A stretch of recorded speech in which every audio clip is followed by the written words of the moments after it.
Welcome to the Lean Blog Podcast. Visit our website at www.leanblog.org.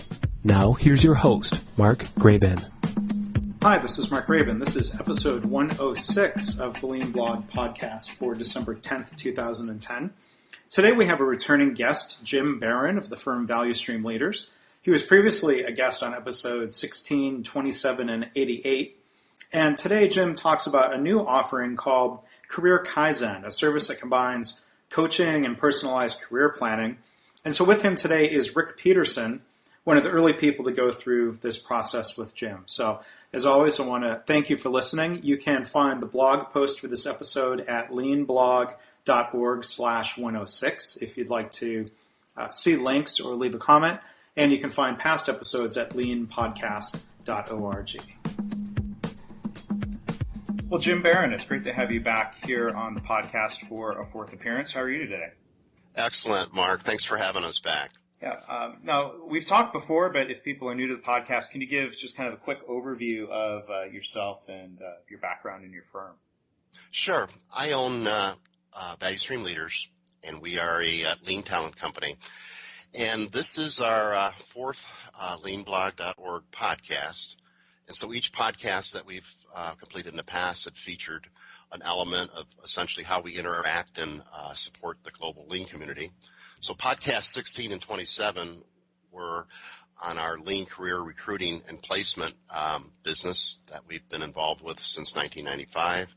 Podcast 88 was our last one, and that was the lean engagement tool, and that was building and managing private lean engagement communities inside businesses. And today's topic for the podcast is Career Kaizen, which is essentially focused on the individual knowledge, skill, and behavior growth and the future career development. Right. So why don't you give us an overview of the Career Kaizen program, a high level what this is and why this is something you've been developing? Sure. And been working with this for approximately about a year, and I look at this as being a career fitness strategy and management technique for lean practitioners. And what we do is we turn the lean lens inward to discover new and more efficient ways to plug into opportunity so that you're really doing more of what you do best. So it's a discipline and daily management of your knowledge, your skill, and behaviors so that you're constantly shaping rather than rearranging your future. And then the gap Career Kaizen fills is emerging lean cultures that are very still much dependent on the traditional people development systems of the past and still of the present, but we really want to go forward and farm new cultures, but we're still dealing with the pretty much the old people development systems. So what I've done, Mark, is I've invited Rick Peterson to join us on the podcast, and Rick is a lean product development leader with a Fortune 500 company, and I wanted to kind of he's been our first participant in the beta development of this product, and I wanted to give his reactions and experience with his participation of our newest offering, Career Kaizen. Great, and Rick Peterson, welcome to the podcast. If you can give us a little bit of background about yourself and your career and what it is that you're working on today, first off. Sure, Mark. I appreciate it. My background is basically engineering. I've been in various manufacturing and design roles for about 20 years. Recently joined this Fortune 500 company about 8 years ago. Got into lean as a participant, on Kaizens, things like that, mm-hmm. and then steadily just became more and more enthused about it, learned more and more, read more and more, and started doing it in my current company on the business and product development side. So all the way up to being the lean leader for our product development group, kind of plowing new ground in a lot of areas within our corporation. We have a very strong manufacturing lean, but mine's been more of apply the manufacturing or the ideas of lean over in product development and the business processes. Sure.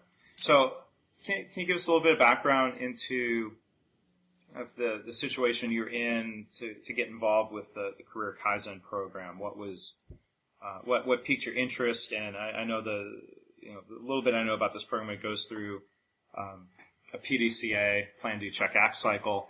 Can you talk a little bit about maybe what at least your initial view was on a quote unquote problem statement? That's very interesting. Jim and I became acquainted about a year ago through a mutual acquaintance, and off and on for probably 6 months, we chatted back and forth, corresponded, and talked a little about career and some of the challenges I was experiencing. And earlier this year in the spring, he suggested that I participate in kind of a beta program for this career Kaizen, and he described it to me as, taking the lean lens and applying it inward rather than, how we do it on our processes and our work. Apply it internally. Take a look at yourself and what you've been doing. And as you said, it's very much built on the PDCA, ideas of PDCA, of using A3. So one of the first steps was to create an A3 about your career, about yourself. Mm-hmm. And it was a very interesting and very challenging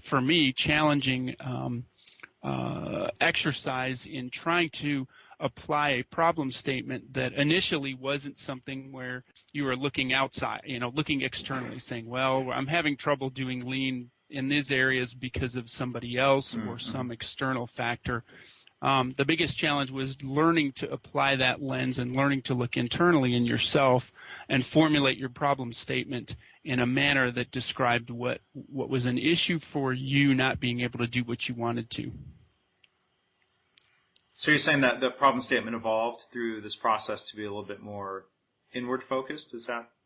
Yeah, absolutely. I mean, I think I went through about 3 or 4 iterations, and you can imagine going from the extreme of, I'm unable to apply lean or do things in this current corporation because of senior leaders, and then it evolved all the way around to basically being the reason I'm not able to do this or haven't been as successful as I would like to be is my own development aspects, very specific things that I know I need to develop in myself to allow me to be better at leading lean and driving change in our corporation. So, and you can imagine the iterations that you go through in kind of refocusing that lens from out externally to internally. Well, it's, I think, fair to say not uncommon in a PDCA A3 process to go jumping to solutions. Did you find that was maybe even the case looking at some of your own career path? Yeah, one of the problems was actually, as I was going about midway through this problem statement evolution was, my problem is I don't have a career plan in place. Well, yeah, no kidding. That's why I'm doing this in general. So you're right. It was kind of a jump to solution type before you, and then that circled you back to, well, I don't have a career plan because I haven't done this work. I haven't looked internally to understand what do I need to do and what do I like to do, what I want to do. And what are the barriers keeping me from doing it? Mm-hmm. And then, do you mind sharing, if this doesn't get too personal, what you decided that problem statement was all about? Sure, no problem. Basically, it was I've been not as successful as I would like to be in driving lean in the product development area of my corporation because I don't yet have the skills necessary. I haven't refined the skills necessary to drive it in such a large company. We're a very, very large Fortune 500 company versus prior employers that I've worked in were, very small, on the order of 200 employees, 500 employees. So significantly different environment to try and drive change in lean. And I realized after a lot of iterations and discussions with Jim that it was some of my soft skills that needed to be refined and developed to allow me to be able to drive lean more effectively. Sure. And with your work here or in general, this is something that you initiate as an individual to go through this career Kaizen process, or is this being done in partnership with your company? Because I'm sure they share that desire, to, if you will, maximize your effectiveness in your work and in your career, right? Yeah, it was interesting in that, and it's probably typical with most companies, that they really don't have any sort of career path, so to speak, structured career path for somebody who's in lean or, even driving continuous improvement. So this was initially my effort, working with Jim. Since I've gone through the step where you present your what you found, your career plan, or at least your initial steps toward doing a career plan, and you're soliciting with various executives, both sponsorship and feedback on, do you see these types of needs? Can you help me with these? They very quickly, my organization very quickly jumped on, and everybody who I've presented this to in my company has come back very, very willing and very enthusiastic in helping me, with certain steps in my career, with providing information, knocking down barriers, what have you. So I've seen this become a tremendous door-opening tool, an opportunity identification tool, as well as being something, obviously looking internally. Yeah. So can you describe kind of the process or how it is that you're working with Jim as your mentor for this, some of the time frame and the way that you're interacting with him and leading up to developing a career plan for yourself? Sure. We started off with Jim basically challenging me, as I said, to create this A3, and then we would spend basically weekly 1 hour telephone call once a week, in which I would do some work and then I would send it to him, and he would look at it and kind of challenge me back and say, okay, this is good, but I don't think you're not there yet. Keep working at it, and all the while throwing out small little tidbits of wisdom, so to speak, to help you try, asking questions in a different way, suggesting that I look at it in different ways. And then he's got a number of tools within this process, doing a waste walk on your career, listing different skills and experiences and knowledge that you have, taking a skills inventory. That really help you iterate through and look at things from different directions as you're trying to put together this career plan. So it's basically, for the past, I think for me it was a little longer because of the pilot aspects of it, the beta aspects of what we were doing. But it's basically once a week, homework, and then a very fruitful discussion with Jim, and then you come back in the following week, do some more homework and some more thought, and that's kind of the mechanics. And this is all done remotely via Skype and through the internet, right? Yes. Now, so as you've completed the process, I mean, what do you, as the client or customer here, end up with as an output of this process of going through your career A3, of going through the coaching and that discussion? What is it that you take moving forward now? Well, I've got first off a very, very well structured, I almost say a very well structured understanding of my own career and plan for my own career. I've got an executive summary. I've got a number of different documents that we've created, and what Jim calls an arrow diagram. That's a very good illustration of your career going forward. You've got an over and under skills assessment. That is very effective at allowing people to see. It's kind of the one story, or the one page that tells the story of you can present to an executive and have them understand very quickly where it is you are on skills, where you feel you want to be developed, and where you feel you're overusing skills. So it's a very complete package of information in an executive summary format that allows you to meet with these folks, have them very quickly understand where you're going and what you're doing, and then help you drive your career.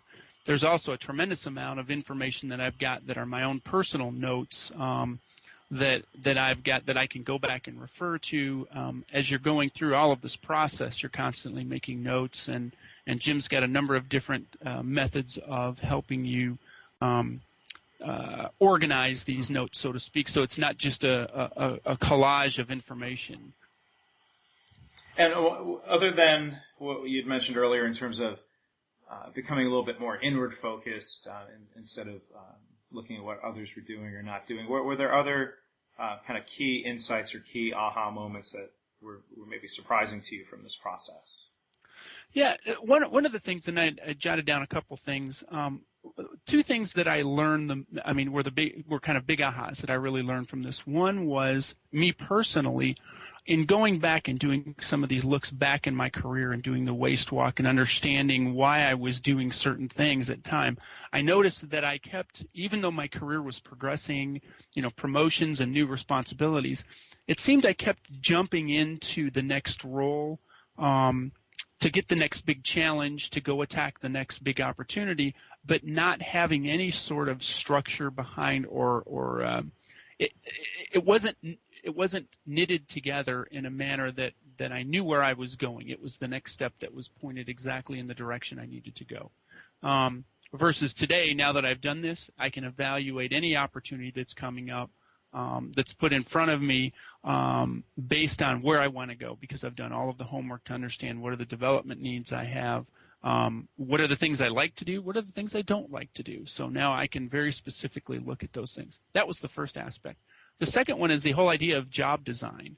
That was something that was new to me that Jim introduced me to, and having gone through this now, I'm, instead of going in saying, to your current supervisor or employer and saying, don't really like what I'm doing now, and they ask you, what would you like to do? And you say, well, I don't really know. Now I know exactly what I want to do, So I can go in and help them design a position for me in which I'll be able to develop myself personally and give the company the most value possible. Mm-hmm. So those are probably the two main big ahas for me. Cool. Jim, maybe let me turn things back over to you. Do you have any other thoughts you would share on things that you learned about this process, or any other kind of insights that you got from working with Rick through this career of Kaizen? Definitely, Mark. And Rick and I probably worked together for just under 6 months, going through all the nuances. And I give Rick a phenomenal accolade here for doing all of this without an instruction manual, because first of all, there was no workbook. Now there is. We're just finishing that up. Rick was would be as far as one of the biggest architects of how we put all of these exercises together. But all the way from the beginning and the start, we start with an orientation, and includes all the organization of that information on both your desktop and automated. So while you're traveling, so you're always carrying that information for you. What evolved with the career Kaizen process with Rick, which was extensive time period, is now down to 14 weeks.